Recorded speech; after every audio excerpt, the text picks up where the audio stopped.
Բարի օր, ինչպես ամեն շաբաթ այսօր եւս հանրային ռադիոյի եթերում հանրամեդիայի հերթական թողարկումն է։ Ես Լևոն Սարդարանն եմ եւ ինչպես ամեն շաբաթ օր իմ գործընկերների եւ ոչ միայն նրանց հետ մենք քննարկում ենք հայաստանյան հայոց հայրենի մեդիայի խնդիրները եւ այսօր այդ հարցում ինձ կօգնեն կամ կխանգարեն որոշ դեպքերում ենթադրում եմ որ պարոն Միսկարյանը դա ավելի հաճախ կանի հասարակական գործիչ Գարեգին Միսկարյանը եւ Civilnet լրատվականի լրագրող հարցազրույցավար իմ վաղեմի բարեկամ ու ընկեր Արշալույս Մղդեսյանը, բարև ձեզ։ Բարև ձեզ։ Անցած շաբաթ օրը մենք էլի նույն թեմայից սկսեցինք, նկատի ունեմ տեղեկատվական առիթը, դա Արմատ մեդիայի քննչականի կողմից Արմատ մեդիայի համակարգիչների հեռախոսների առգրավումն էր, 2 շաբաթ արդեն անցել է իրադարձություններից մի քիչ ավել նույնիսկ, բայց համակարգիչները չեն վերադարձրել, այնտեղ ինչ որ փողեր են փնտրում, ինչ բաներ են ման գալիս եւ օրինակ անցած շաբաթ օրը իմ հյուրերը այստեղ ասում են, որ դա պետք է բացառվի, որ լրատվամիջոցներով պետք է զբաղվեն բացառապես հարկային մարմինները, ոչ թե քննչական կամ իրավապահ մարմինները, միգուցե կարելի է դրա հետ համաձայնել, միգուցե եւ ոչ, բայց ինչպես անցած անգամները ես էլի առաջարկում եմ խոսել պետության դերակատարման մասին մեդիա դաշտում։ Ըստ ձեզ պետությունը որևէ ձևով պիտի մասնակից դառնա մեդիայի աշխատանքին, թե չէ։ Խանգարեմ։ Խանգարի։ Պետությունը որևէ ձև պետքա մասնակից դառնա ամեն ինչին։ Այսինքն խաղի կանոններ, աշխատանք գոնե ընդհանուր նպատակ սահմանել եւ հետեւել, որ հանրությունը իր բոլոր ինստիտուտներով, այդ թվում նաեւ մեդիայով, չասեմ վստահ հավաստիանալ, որ գնում է այդ ուղղությամբ, բայց գոնե նախանշել այդ ուղղությունը եւ փորձել աջակցել, որպեսզի այդ ուղղությամբ շարժվի, այսինքն վեկտոր տա ինստիտուտներին, այդ պետության սուրբ պարտքն է, այլ կերպ հնարավոր չի, որովհետև աշխարհը գլոբալացել է եւ հիմա պետությունը կարելի ասել այն առաջվա մեծ միավորը չի, հատկապես փոքր պետությունների համար իրոք փոքր միավորը եւ հաշվի առնելով գլոբալ մարտահրավերները եւ աշխարհաքաղաքական տեկտոնիկ իրադարձությունները առանց պետական միջամտության, առանց պետական մասնակցության հնարավոր չի ապահովել ազգային անվտանգությունը, իսկ մեդիան ազգային անվտանգության առանցքային ինստիտուտներից է եւ ասել, որ խոսքի ազատությունը թույլ է տալիս բոլորին խոսել ամեն ինչ ոնց ուզեն, երբ ուզեն եւ ինչ քարոզ ուզեն անեն, հիմա դե ֆաշիզմը քարոզը արգելված է, պետության դեմ ցանկացած գործողություն, որը կարա ընկալվի որպես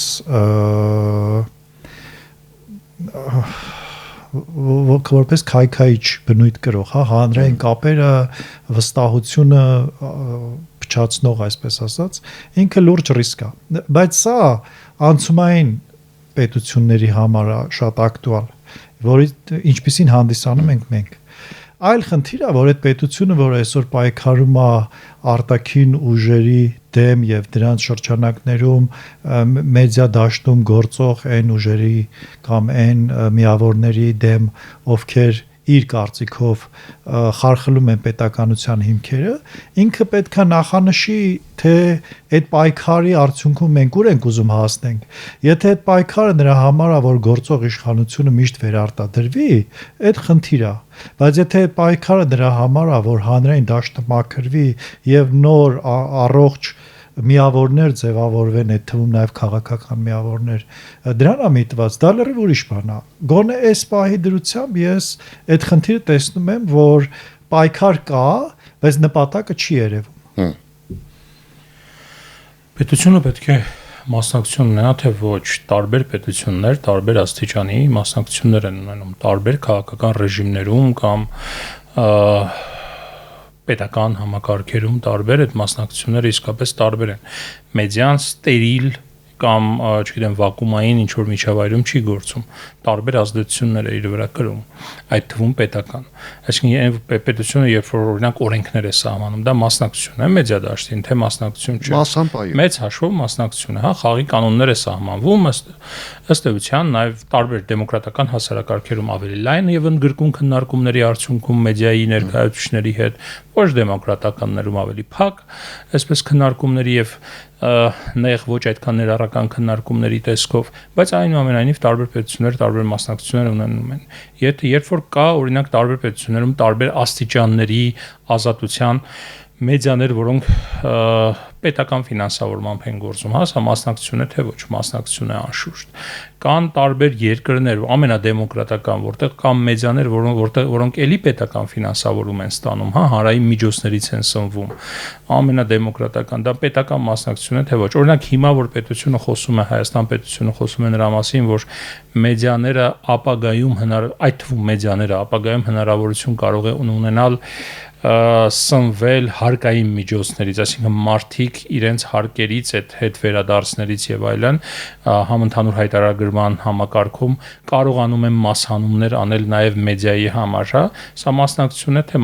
անշուշտ մասնակցություն է, գուցե դրական մասնակցություն է, բայց անշուշտ մասնակցություն է, այսպես ֆինանսական ինքնաբավությունը բարձրացնելու տեսանկյունից։ Այսինքն խոսել, որ պետական մասնակցություն չպետք է լինի, այլ պետք է հասկանալ ինչպիսի մասնակցության մասին է խոսքը։ Ես որպես մեդիայի ներկայացուցիչ իսկապես իհարկե կողմ եմ նրան, որ ավելի շատ եւ չգիտեմ 80-90 աստիճանով գուցե լինի ինքնակարգավորումը, հա, որովհետեւ որպեսզի մեդիան այնքան ինքը զարգանա իր մեջ, որ իսկապես հասնի այդ ինքնակարգավորման մակարդակին եւ ինքնակարգավորող մարմինները կամ մարմինը ինքը այնքան մեծ հեղինակություն ունեն, ինչ Հայաստանում ձգտում են անել, որպեսզի իսկապես նրա կայացրած ոչ պարտադիր իրավական ուժ ունեցող, այսպես ասած, հա, որոշումները իր հեղինակության հաշվին եւ համքարության համար ընդունելության տեսանկյունից ինքը իսկապես ունենա շատ մեծ ազդեցություն եւ որոշակի պրակտիկաներ ձևավորի այդ առումով մեդիայում։ Ես սրան եմ կողմնակից։ Ես էլ սկզբունքորեն դրան դեմ չեմ, բայց ես ուզում եմ նաեւ խոսել այդ խնդրի ֆինանսական կողմի մասին, ինչի մասին արշալույս ակնարկեց, որ հնարավորություն կարող է վաղը այսօր ստեղծվի, որ մարդիկ իրենց վճարած հարկերից մասնաբաժին հատկացնեն մեդիային, հատկապես որ մեդիան հասարակության կյանքի անբաժանելի եւ ամենակարևոր, չեմ ասում ամենակարևոր, լավ կարևոր օղակներից մեկն է։ Չնայած որ խորը մտածենք ամենակարևորների մեջ էլ է մտնում, հաշվի առնելով նույն Գարեգինի ասածը, որ ըստ էության մեդիան իզորու է նաեւ օգտագործվել քայքայիչ նպատակներով, հա։ Եվ հիմա տեսեք լրատվական դաշտը ինքը բավական մեծ է Հայաստանի Հանրապետության նկատի ունեմ, այսինքն մեկ հա շնչին բաժին ընկնող մեդիայով երևի մենք աշխարհում առաջատարներից մեկն ենք, բայց դրանից այդ փողը չի ավելանում, մեդիա դաշտում փողը չի ավելանում, ինչու, որովհետև մեր գովազդային շուկան դրա համեմատ բավական փոքր է, ինչու՞ չէ երբեմն խտրական է, սրան տակատամներան չեմ տա, եւ դա այսպես ճեղք է բացում bad money, վատ փողերի համար։ Այսինքն մարդիկ աշխատում են, հետո հայտնվում են մարդիկ, որոնք ասում են մենք ձեր աշխատանքի համար կվճարենք, վայ, մենք չենք խառնվելու ձեր քաղաքականությանը, հետո էլի սկսում են մեկ էլ վայ, չէ, բայց ես փող եմ տալիս, հա պիտի անես։ Հա, դու արդեն երկու ոտով, երկու ձեռքով ընկել ես այդ թակարդի մեջ ու արդեն դու սկսում ես արդեն այդ դուդուկի տակ ապարել, բնականաբար որոշ դեպքերում դա անում ես հասարակության ներվերի երբեմն առողջության, իսկ երբեմն նաև անվտանգության հաշվին, ինչ անենք, որ այդ լազեիկաները փակվի։ Ինձ թվում է ամենամեծ խնդիրը գիտակցելն է, որ նախաինտերնետային դարաշրջանը եւ ինտերնետային դարաշրջանը իրանք շատ տարբերվում են, կտրուկ տարբերվում են միմյանցից եւ պետք է երկրորդ հարցը գիտակցել, որ այսօր մեդիա դաշտը մենք փորձում ենք կանոնակարգենք նախաինտերնետային տրամաբանությամբ, օրենքներով, եկամտի, շահույթի այն մոդելներով, որը որ եղել է այդ ժամանակ։ Ուզում եք ես մի հատ վախենալու բան ասեմ։ Զանգվածային լրատվության միջոցների մասին Հայաստանի Հանրապետության օրենքը վերջին անգամ խմբագրվել է 2004 թվականին։ Դե դուք տեսակ, դուք հաստատեցիք իմ ասածը։ Այո, Եվ բայց խնդիրը միայն կարգավորումների տրամաբանությունը չի։ Խնդիրը ամբողջովին վերաիմաստավորելն է, ինչ ասել է մեդիա եւ ինչի հետ մենք գործ ունենք որպես հանրություն եւ որպես պետություն։ Եթե մենք կարողանանք ընկալենք, որ այն ավանդական եղանակը իսկ դա փաստ է, դուք էլ ասացիք, չէ, որ գովազդով հիմա մրցակցությունը շատ մեծ է,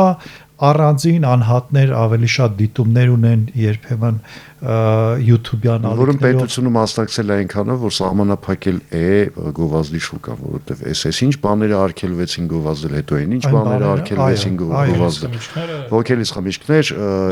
տարբեր տեսակի բեթեր, սիգարետներ եւ այլն, իսկ դրանք ամենամեծ գովազդատուներն են։ Ահա, բայց լավ է, որ պետությունը դա արգելել է, որովհետև հասարակական առողջությունն կարող է։ Ես ասում եմ լավ է, բայց վատ է, որ պետությունը չի մտածել կոմպենսացնելու մասին, բայց այլ ընտրանքներ չկան, մեխանիզմներ չի մտածել։ Եվ ստացվում է, որ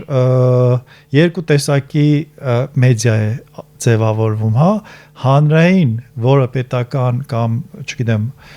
երբեմն նաև մասնավոր միջոցներով, բայց պետական աջակցությամբ, սուբսիդիաներով եւ այլն, ունի բավարար կայուն դիրք եւ մասնավոր, որը եթե չի ֆինանսավորվում շահագրգիռ կողմերի կողմից, ապա ինքը շատ անմրցունակ է որակյալ կոնտենտ տալու տեսանկյունից ընդհանրապես ոչ մի բանի պիտանի չէ, այսինքն այստեղ այդ երկընտրանքն է, բա ինչ պետք է անել։ Ես կարծում եմ, որ մեդիայի նկատմամբ այդ վերաբերմունքի փոփոխությունը պետք է սկսվի հանրային ընկալման փոփոխություններից ոչ միայն մեդիայի, այլ ընդհանրապես տեղեկատվության վերաբերյալ։ Այսինքն առաջի հերթին այ մենք ասում ենք մեդիագրագետ հասարակություն, որակյալ մեդիա պրոդուկտ մրցունակ դարձնելու համար քո հասարակությունը պետքա դա ընկալելու կարողություն ունենա։ Այսինքն այստեղ գալիս է հանրային լայն շերտերի իրավագիտակից ու պատասխանատու լինելու հարցը։ Այո, դրա ֆինանսավորման, այսինքն անցումային փուլի դրա լուծումներից մեկը այն կարա լինի, որ պետությունը այդ հարկերից հնարավորություն տա ընտրել։ Բայց ես խորքային առումով լուծումը տեսնում եմ այլ դաշտում։ Եթե մենք հասկանում ենք մեդիա պրոպագանդան կամ մեդիայի դերը հանրային տրամադրությունների ձևավորման հարցում որպես ընկալում ենք որպես քաղաքական գաղափարների, ծրագրերի առաջ մղման հնարավորություն, ապա դա պետքա ուղիղ կապ ունենա կուսակցությունների հետ, չէ, որովհետև այդ գաղափարները կրող եւ առաջ մղողները կուսակցություններն են։ Եվ ստացվում է, որ եթե մենք որպես հասարակություն կարողանանք ինստիտուցիոնալ մակարդակում կայացնել կուսակցական դաշտը, ապա գաղափարային առումով այդ կուսակցությունները 4, 5, 6 կկարողանան ունենալ իրենց մեդիան, որը այդ գաղափարները առաջ մղելու միտված կլինի, մյուս կողմից պետությունը հանրայինի տեսքով կունենա ընդհանուր այդ նպատակին ծառայող բովանդակությունը թեկուզ ֆինանսական առումով ոչ մրցունակ, բայց այդ բովանդակությունը ապահովել, այսինքն փորձել ուղղորդել հանրային տրամադրությունները դեպի այդ հերահար նպատակները եւ մնացածը արդեն մանր անհատներ, փոքր մեդիաներ բան, իրանք էլ իրանց գլխի ճարը կտեսնեն, այսպես ասած ազատ մրցակցության դաշտ կլինի։ Դե հենա իրանք իրենց գլխի ճարը տեսնում են, հետևանքներն էլ ենք տեսնում։ Չէ, այդ դուք որ օրինակը բերեցիք, դրանք մանր մեդիաներ չեն։ Դրանք մարդիկ են, ովքեր ֆինանսավորվում են տարբեր աղբյուրներից եւ իրականացնում են հակապետական բնույթի գործունեություն։ Այսինքն, բայց այդտեղ շատ կարևոր է այն իմ ասածը, սա այս խնդիրն էլ է լուծում։ Այսինքն, եթե քո հասարակության մեջ այդ տեղեկատվության նկատմամբ կա տոտալ արհամարանք, այսինքն գիտակից հասարակություն կա գոնե գերակշիռ մեծամասնության առումով,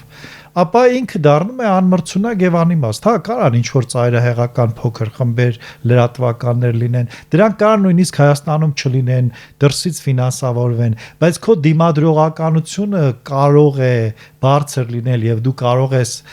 դրան դիմակայել միայն եթե քո հասարակության մեջ տրամադրություններն ու գիտակցությունն է բարձր։ Այնքան երկարաժամկետ բան ես ասում այդ իմաստով, Չէ, որ շատ ես վախենում եմ երկարաժամկետ այդքան չկարողը 5-10 չափրեմ։ տարվա էլի, հարց է չէ, այդ լուծելը։ 5-10 տարի կապրես ինձ թվում Հա, է։ Չէ, հաստատ։ Հանգիստ։ Վատ փողերի արկայություն եւ ինչպես անել որ դա չլինի, հա։ Տեսեք, դրա նկատմամբ վերաբերմունքն էլ է շատ հաճախ հակասական եւ հարաբերական։ Օրինակ մեդիան, որը աշխատում է հանրային միջոցներից, չգիտեմ, fundraising է իրականացնում, մարդիկ տարբեր donation-ներ են անում, հա, չգիտեմ, նվիրաբերություններ, մեկը 5000 դրամ, մեկը 10, մյուսը 20 եւ այլ եւ այլ։ Այդ մարդիկ ազդում են տվյալ մեդիայի բովանդակության վրա, թե չեն ազդում։ Օրինակ, երբ որ այդ մարդիկ Տրամաբանությունը այն է, որ պիտի չազդեն։ Պիտի չազդեն, բայց էլի ստերիլ միջավայրում չենք։ Ուզում եմ, որ դու, չէ, ստեղ մի հատ իմչելուց բան կա։ Եթե մեդիան ասում է, գիտեք ինչ կա, որպեսզի ես գոյատևեմ, ինձ փող տվեք, երբ մարդը դրա համար փող է տալիս, այդ նշանակում է եղբայր։ Ես քեզ փող եմ տալի, որ դու քո բովանդակությունը չփոխես։ Այո։ Կամ Ես քեզ դրա համար եմ վճարում, այսինքն ազդում է այդ իմաստով։ Այո։ Հասկացա։ Նկատի ունեմ, բայց բովանդակությունը միշտ չէ, որ չէ, այսպես մի գծի վրա է, այդ բովանդակության մեջ տարբեր բովանդակություններ են լինում եւ այլ բայց եւ այդ այլ։ բովանդակության փոփոխությունն էլ այդ եկամտաբերության վրա, մուտքերի վրա է ազդում։ Հաջորդ անգամ չեմ տա։ Այդ ձևով Այդ եմ ասում, ազդեցություն ունի թե չունի։ Ունի, բարձրացած ունի։ Այսինքն երբ որ օրինակ նույն լրատվամիջոցի ղեկավարը տեսնում է, որ իրանք, չգիտեմ, մի քանի հարցազրույց հրապարակելուց հետո մոտավորապես նույն ուղղության վրա հարցազրույց, այսպես ասենք, կամ տարբեր մարդկանց կապ չունի, բայց տեսնում եմ մի 100 բաժանորդ ապա բաժանորդագրվում է, այսպես ասած, եւ ասում է, ես այլևս չեմ ցանկանում ձեզ վճարել, որովհետեւ դուք, չգիտեմ, իմ տրամադրություններին կամ իմ ճաշակին համապատասխան լրատվական բովանդակություն չեք տալիս, ինքը սկսում է լուրջ մտածել բովանդակությունը փոխելու մասին, որովհետեւ տարբերակ չկա։ Այդ գումարներից է ինքը սնվում։ Որքան էլ գուցե այդ պահին պահի հրամայականը, չգիտեմ, հավասարակշռություն պահելու հրամայական եւ ցանկությունները դրա բան այդ հրամայականը չեն թելադրում, որpիսի ինքը ունենա տարբեր կարծիքներ։ Այսինքն դա էլ է ազդում, ինչպես ազդում են սև փողերը, ինչպես ազդում են վատ փողերը, որովհետեւ այստեղ ուղղակի հարցը նրանում է, երբ որ դու տարբեր աղբյուրներից ես սնվում, այդ թվում donation-ներից, քո հնարավորությունները եւ ազատությունների շրջանակը ավելի մեծ է, պարզ է, որովհետեւ տարբեր աղբյուրներից ես գումար ստանում եւ եթե մեկ աղբյուրից ես ստանում, պարզ է, որ այդ մարդը պետք է թելադրի ինչ որ պահից, պետք է թելադրի իր լրատվական օրակարգը, քաղաքական օրակարգը, բիզնես օրակարգը, որը պետք է սպասարկել, եթե ոչ կասի հաջողություն, ինչպես եղել են դեպքեր հայկական մեդիա միջավայրում։ Ինչպես անել, որ չլինի դա, հա? Իսկապես այս օպցիան դա հնարավորություններից մեկն է, որ պետությունը օրինակ առաջարկում է, չգիտեմ, երբ կընդունվի, բայց սրան էլ պետք է գանք։ Սկզբից, երբ որ ժամանակին հիշում եմ, այն եկամտարկի հետ վերադարձի մեխանիզմներ ներդրվում, մարդիկ շատ թերահավատորեն էին դրան գնում եւ ասում են, չգիտեմ, ինչպես պետք է հետ ստանանք, հնարավոր է, հնարավոր չի։ Հիմա տարեկան 100 միլիարդ դրամի է հասնում մոտավորապես այդ եկամտահարկի հետ ստանալները։ Սա էլ է հիմա նոր օպցիա, որ մեդիան պետք է դիրքավորվի եւ իսկապես իր լսարանին հրամցնի, որ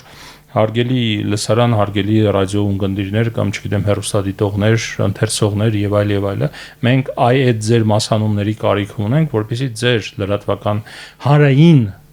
շահը հետապնդենք եւ հանրային շահի հետևից գնանք։ Դա մեկ։ Երկրորդը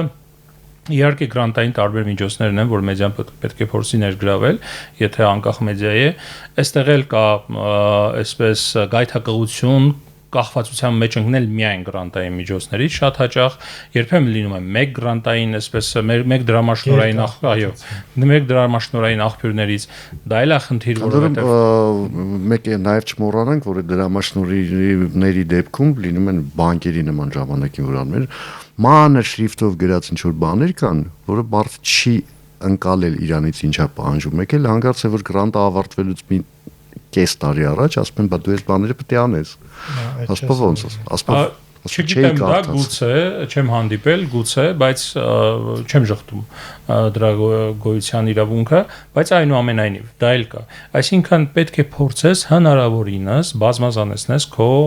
ֆինանսական աղբյուրները որովհետև մեդիան վերջի վերջո նաև բիզնես է Ես ընդունում եմ երկուսիդ ասածնել ընդունում եմ ես ինչ եմ առաջարկում եմ որ Գոնե սկզբնական շրջանում պետությունը ուղիղ ֆինանսական մասնակցություն ունեցավ այդ գործընթացին։ Ինչու՞։ Որովհետև եթե օրինակ պետությունը սկսում է ասենք ֆինանսավորել տեսեք, անարդար է, չէ՞։ Խորհրդարանական ընտրություններում ինչ որ կուսակցությունը հավաքում է 30 քանի հազար ձայն 2% է կազմում ընդհանուր քվեարկածների, առաջիկա 5 տարվա ընթացքում ընդհանուր առմամբ ստանալու է 100 միլիոն դրամ պետությունից, պետական բյուջեից, որ հանկարծ ինքը չկորի քաղաքական դաշտից, որովհետեւ 20 միլիոն տարեկան։ Տարեկան, առաջիկա 5 տարվա ընթացքում նկատի։ Լուրջ։ Կարգին բիզնես։ Եթե Կարգին բիզնես է։ Հիմա բայց դրա հետ մեկտեղ մենք ունենք լրատվամիջոց, օրինակ, պայմանական, մեկ այլ լրատվամիջոց, որը ֆինանսական բավական լուրջ խնդիրներ ունի, բայց ինքը ունի ազդեցություն 300,000 մարդու վրա, ի տարբերություն այն մեկի, որը 30,000-ի վրա ունի։ Հիմա ես ասենք լրատվամիջոց եմ, ասում եմ հարգելի պետություն ջան, սիրելիս, բա ես ինչ անեմ։ Դու այն մարդկանց կամ էլ այդ խմբին պահում ես, ինձ պես թողել ես ինքնահոսի, բա որ ես հանգած սկսեմ վատ բաներով զբաղվել։ Դու լավություն ես անում էլի։ Ստացվում է, միգուցե եւ ես լավություն եմ անում կամ վատություն եմ անում, չգիտեմ, այդ արդեն հետո կերևա, բայց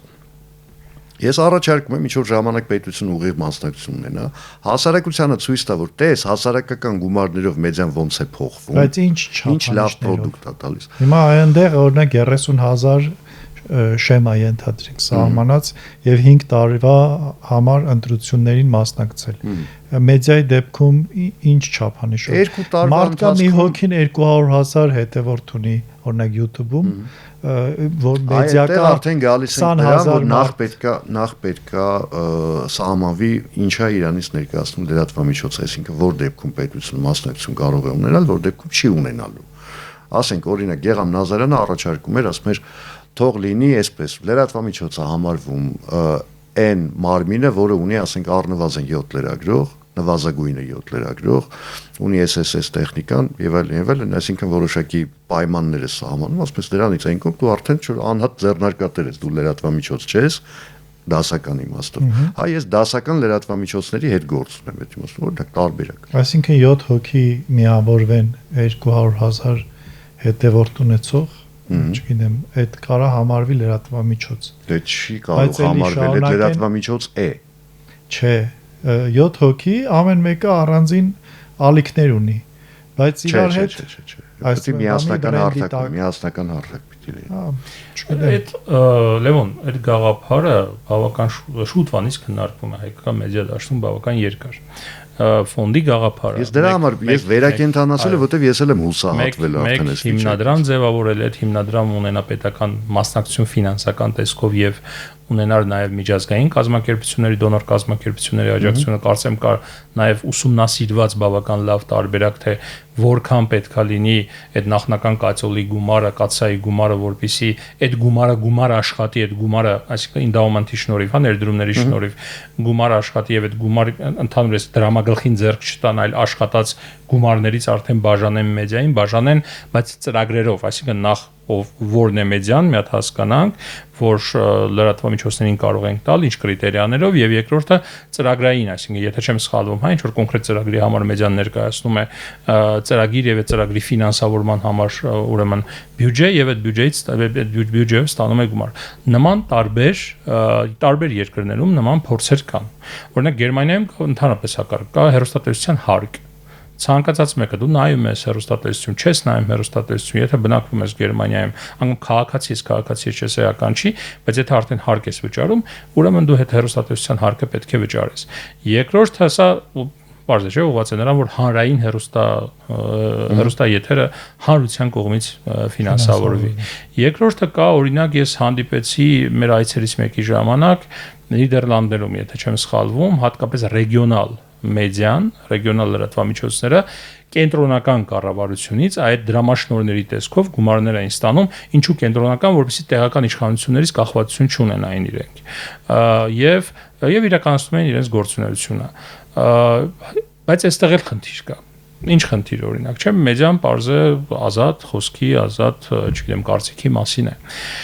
Երբ որ ես իրեն հարցրեցի այդ մեդիայի ներկայացուցիչին հարցրեցի, ասի, օրինակ, եթե դուք սկսեք առաջ տանել այն նարատիվները, ուկրաինական պատերազմ լուսաբանում եք, ասաց այո լուսաբանում ենք, ասում եմ լավ, երբ որ լուսաբանում եք դուք հիմնականում այն նարատիվների եւ այն մեյնսթրիմի մեջ եք ինչ հիմա առաջ է տանում օրինակ եվրոպական բյուրոկրատիան, չգիտեմ, եվրոպացիների մեծ մասը, որ կարծում են, որ Ռուսաստանը մեղավոր է Ուկրաինային պետք է աջակցել, որպեսզի Ուկրաինան առնվազն չպարտվի այս պատերազմում, ասում է, այո։ Ասում եմ, եթե սկսեք օրինակ վաղը մյուս օրը առաջ տանել Հունգարիայի նարատիվները, Օրբանի նարատիվները, հա, մտածելով, որ չգիտեմ, դա է ճիշտ, ձեր կարծիքով։ Սկսեք հրապարակել այդ նարատիվները, ձեզ կսկսեն ֆինանսավորել։ Ձեզ կշարունակեն ֆինանսավորել ձեր կենտրոնական կառավարությունը հանուն նրա, որ դուք գործեք ձեր երկրում։ Մի պա պաուզա տվեց, ասեց, այ չենք մտածել դրա մասին, բայց ինչու մենք պետք է Օրբանի նարատիվներ առաջ տանք, մենք դրա մասին էլ չենք մտածել։ Այսինքն, այստեղ էլ այդ խնդիրը կա, որ այնուամենայնիվ որոշակի մեյնսթրիմներ կարող են լինել այդ իրավիճակում, որ եթե դու այդ մեյնսթրիմից դուրս ես, կարող է ֆինանսավորում չստանաս համապատասխանելով թեկուզ ֆորմալ։ Բայց հիմա մենք այդ եթերների դաշտը գնացինք։ Ես մի քիչ շատ խորացա։ Հա, չէ, մի քիչ անդուր անեկդոտ կա այդ թեմայով, որ ասում ալու բարձր կներեք ներողություն բոլորից Վարդուշին կարելի է, ասում չգիտեմ, չեմ փորձել։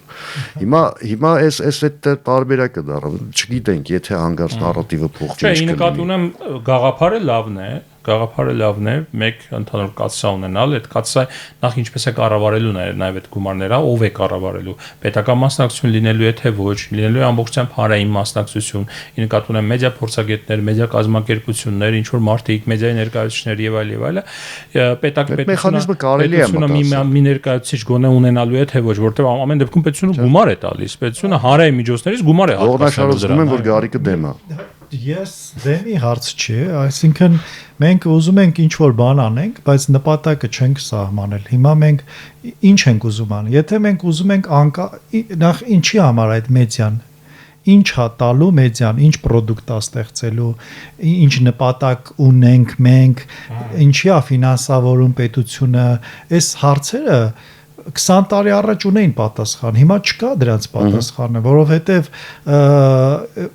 առանց նպատակ սահմանելու ասել դե մեզ մեդիան պետքա դրա համար պետքա այո քանի որ մեդիան մեզ պետքա պիտի լինի ազատ անկախ եւ բովանդակային այո այսինքն եւ որ մեդիան է մեզ պետք է եթե դա զուտ տեղեկատվություն է այսօր դրա խնդիրը չկա եթե դա բովանդակային պրոդուկտ է ապա այո պետությունը պետքա ստեղծի հանրային դրա մասին է խոսքը որովհետեւ ասենք տեղեկատվությունը ասած քո ասած եսին Facebook-ի էջում կամ Telegram ալիքով այնքան կարող է մի հոգի բլոգերը ոդկաստ ավարում դե իհարկե հայերեն լեզուն սպառումը քիչ է օրինակ ռուսերենի անգլերենի հետ չես համեմատի այդ առումով մենք բարդ իրավիճակում ենք բայց մեր մոտ էլ կան լրագրողներ, որոնք սեփական ալիք ունեն եւ մի հոգով են կամ երկու հոգով մի օպերատորի հետ բավականին մեծ մասշտաբի աշխատանքներ են անում։ Այ երբ որ մենք ուզում ենք որակյալ պրոդուկտ տանք, այսինքն բովանդակություն, որը կվերափոխի հասարակությանը, այն նշաձողերը կսահմանի կամ այն տեսլականը կձևավորի կամ կօգնի, որ ձևավորվի, որին մենք բոլորս պետքա ձգտենք կամ լավ կլինի որ ձգտենք, այդ դրա համար կա պետությունը ֆինանսավորում է եւ դրա համար հանրային հեռուստատեսություն կա, հանրային ռադիո կա, էլի հանրային երևի հաստատ ինչ որ բաներ կա։ Ես խնդիր չեմ տեսնում։ Այստեղ խնդիրը ոչ թե պետության կողմից պետական կա Armenpress։ Հա, խնդիրը ոչ թե պետության կողմից ֆինանսավորել անկախ լրագրությունը, այլ խնդիրը այն է, թե կեղտոտ փողերով աշխատող մեդիա կոչվածը ինչպես է պետք սահմանել, իմ կարծիքով այդ է խնդիրը։ Ինչպես է պետք սահմանել, որ մի կողմից ժողովրդավարությունը եւ խոսքի ազատությունը չտուժի, մյուս կողմից չխարխլվի պետականության հիմքերը։ Իմ կարծիքով այստեղ հարցը դրա մեջ է, ոչ թե մենք ոնց անենք, որ ում փող տանք, որ մեդիան զարգանա։ Մեդիան զարգանում է։ Ես գիտեմ։ Ավելի քան հիմա մեդիան երբեք զարգացած չի եղել։ Շնորհակալություն։ Այս զրույցը իրոք կարելի է անverջ շարունակել, բայց ցավոք մենք ունենք ժամային սահմանափակումներ, այնուհանդերձ եթերացանց բանի մայիցը։ Շնորհակալություն զրույցի համար, հիշեցնեմ այսօր իմ հետ համաձայնում էին եւ չէին համաձայնում որոշ հարցերում հասարակական գործիչ Գարեգին Միսկարյանը եւ Civilnet լրատվականի լրագրող, հարցազրույցավար Արշալույս Մղդեսյանը, ես Լևոն Սարդարյանն եմ, կհանդիպենք արդեն մեկ շաբաթից ուղիղ այս ժամին, ելի այստեղ հաջողություն։